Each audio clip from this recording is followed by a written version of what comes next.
کہ یہ علم سیکھنا کہ یہ فرض اور لازم ہے، ورنہ آدمی جاہل رہے گا۔ ہاں، وہ جاہل تو ایسا ہوتا ہے جیسا نابینا ہوتا ہے۔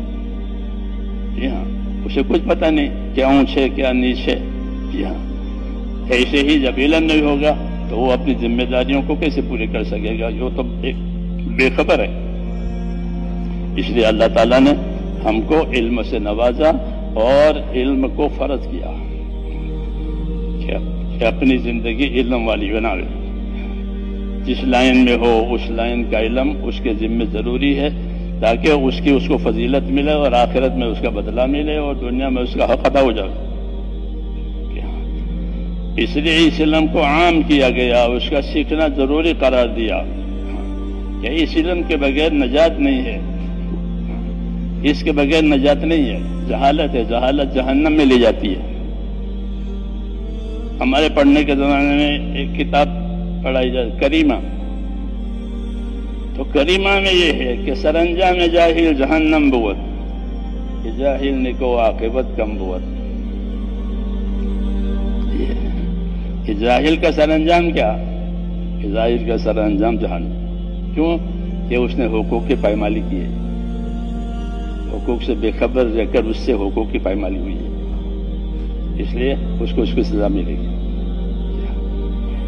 اور رہا علم کہ علم ہے تو سارا نظام صحیح ہے، اس کریمہ میں تورا علم در دین و دنیا تمام، کہ کاری تو از علم غیرت نظام۔ یہ کہا علم تیرے لیے کافی ہے دنیا آخرت کے نظام کے لیے۔ کیوں؟ اس میں سارے حدود ہے، قیود ہے۔ جی ہاں، سب چیزیں اس کے اندر بیان کی گئی ہے۔ تو ہمارا علم جو ہم کو ملا ہے وہ اس مقصد سے ملا ہے کہ اللہ نے دنیا کو دارالحقوق قرار دیا ہے، تو حقوق کی معرفت کے لیے علم اللہ نے اتارا ہے، اس لیے اس کا سیکھنا فرض ہو گیا تاکہ حق ادا کر کے آخرت میں جائیں۔ اس کی فرضیت اسی وجہ سے کہ حق ادا ہو جائے گا، نہیں تو حق نہیں ادا ہوگا جہالت کی وجہ سے۔ تو اس کو سیکھنا سکھانا لازمی ہوگا، ایک بات۔ دوسری بات کہ یہ علم جو ہے ایک بطور امانت کے آیا ہے، اس میں کسی قسم کی کوئی تبدیلی تحریف جائز نہیں ہوگی، یہ امانت ہے، جیسا ہے ویسا ہی رکھا جائے گا، ویسا ہی سکھا جائے گا، ویسا ہی بتایا جائے گا۔ یہ اللہ کی امانت ہے، اس کی حفاظت بھی ضروری ہے، اور پھر امانت ہونے کی وجہ سے اس کی اشاعت بھی ضروری ہے۔ کیوں؟ کہ ایک مشترک سرمایہ ہے، یہ سب کی ہدایت کے لیے آیا ہے، سب کی رہبری کے لیے آیا ہے، سب کی نجات کے لیے۔ اس علم کی مثال حضور صلی اللہ علیہ وسلم نے آسمان کے پانی سے دی ہے۔ مثل ما بعثنی اللہ من العلم والہدی کمثل غیث، کہ یہ علم و ہدایت جس کے ساتھ مجھے اللہ پاک نے بھیجا ہے، اس کی حیثیت ایسی ہے جیسے آسمان سے آنے والا پانی۔ آسمان سے آنے والے پانی کی تاثیر یہ ہے کہ زمین کی ہر مخلوق اس کے سبب سے زندہ رہتی ہے۔ پانی کٹ ہو جائے تو کہ زمین کی مخلوق زندہ نہیں رہے گی۔ وَجَعَلْنَا مِنَ الْمَاءِ كُلَّ شَيْءٍ حَيٍّ،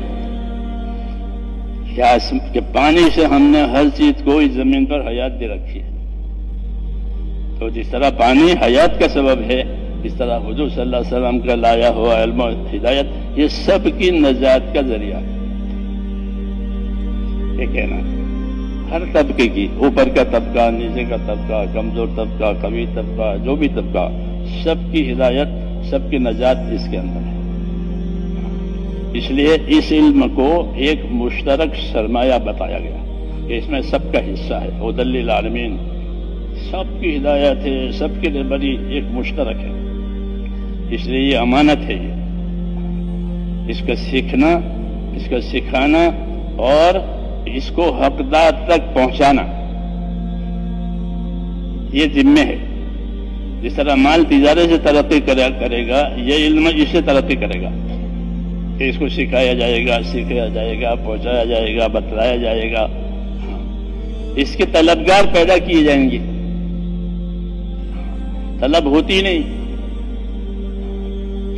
نہیں ہے. جو چیزیں سامنے ہے اس کی طلب ہوتی ہے. اس کا نفع سامنے ہے اس کی طلب ہوتی ہے. اس کی طلب ہوتی نہیں کہ اس کی طلب پیدا کراؤ.